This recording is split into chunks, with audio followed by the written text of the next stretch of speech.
Hi, welcome back to my channel. இன்றைக்கி நம்ம சேனலில் கத்திரிக்காய் கொஸ்து என்னோடய ஸ்டைலில் எப்படி செய்யலான்னு பார்க்கலாமா?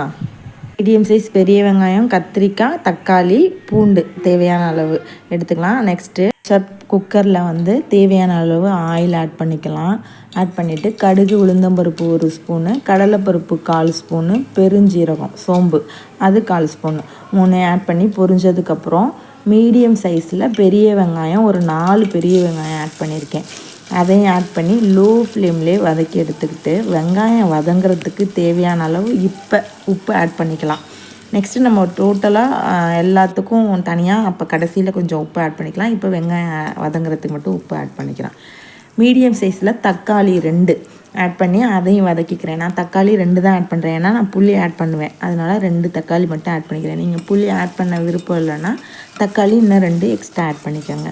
வதங்கினதுக்கப்புறம் 6 பல் பூண்டு முழுசாகவே ஆட் பண்ணிக்கோங்க. இடிச்செல்லாம் சேர்க்க வேண்டாம். நம்ம கடைசியாக நம்ம எல்லாம் ஆட் பண்ணதுக்கப்புறம் மசிச்சு விடுவோம் கரண்டிலே வெந்ததுக்கப்புறம். அதனால் நான் முழுசாகவே ஆட் பண்ணிக்கிட்டேன். அப்புறம் ஒரு மீடியம் சைஸில் கத்திரிக்காய் ஒரு 5 கத்திரிக்காய் இந்த மாதிரி ஸ்கியூபாக கொஞ்சம் பெருசாகவும் இல்லாமல் சின்னதாகவும் இல்லாமல் கட் பண்ணி போட்டுக்கோங்க. ஆட் பண்ணி நல்லா வதங்கினதுக்கப்புறம் அது வதங்கிட்டு இருக்க கேப்லேயே புளி ஒரு நெல்லிக்காய் சைஸ், சின்ன நெல்லிக்காய் சைஸில் புளி கொஞ்சம் இவ்வளோ ஆட் பண்ணால் போதும்.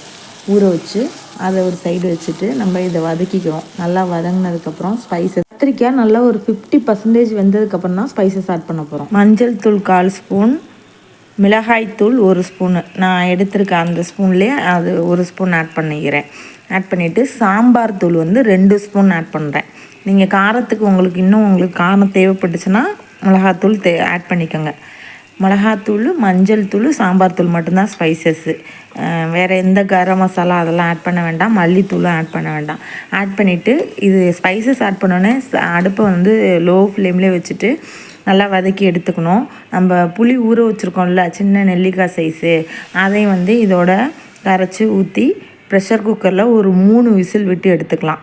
ரொம்ப விசில் விட வேணாம். தேவையான அளவு உப்பு அப்போ வெங்காயம் வதங்கிறதுக்கு ஆட் பண்ணியிருக்கேன். பார்த்துட்டு எவ்வளோ ஆட் பண்ணணுமோ அந்த அளவு ஆட் பண்ணிக்கிட்டால் போதும். தேவையான அளவு உப்பு ஆட் பண்ணி நல்லா ப்ரெஷர் குக்கரில் விசில் போட்டு ஒரு 3 விசில் விட்டு எடுத்துக்கலாம். நெக்ஸ்ட்டு விசிலெல்லாம் அடங்கினதுக்கப்புறம் ப்ரெஷர் அடங்கினதுக்கப்புறம் குக்கரை ஓப்பன் பண்ணிவிட்டு நல்லா கரண்டிலே வச்சு மசிக்க வேண்டாம். ஏன்னா 3 விசில் விட்டுருக்கிறதுனால கத்திரிக்காய் நல்லாவே வெந்திருக்கும். கொத்தமல்லி தழை ஆட் பண்ணிவிட்டு நல்லா நம்ம கரண்டிலே மசிச்சு விட்டோம்னா சூப்பராக நல்லா மசிஞ்சிரும். கொஞ்சமாக வெல்லம் நான் ஆட் பண்ண அளவு வெல்லம் ஆட் பண்ணிவிட்டு நல்லா மசித்து ஒரு பவுலில் சர்வ் பண்ணி எடுத்திங்கன்னா உப்பு, காரம், புளிப்பு, இனிப்பு எல்லாம் கலந்த சுவையில் சூப்பரான கத்திரிக்காய் கொஸ்து தயார். கண்டிப்பாக ட்ரை பண்ணி பார்த்துட்டு எப்படி இருக்குன்னு கமெண்ட் பண்ணுங்கள். என் சேனலை இப்போ தான் ஃபஸ்ட் டைம் பார்க்குறீங்கன்னா மறக்காமல் சப்ஸ்கிரைப் பண்ணிக்கோங்க.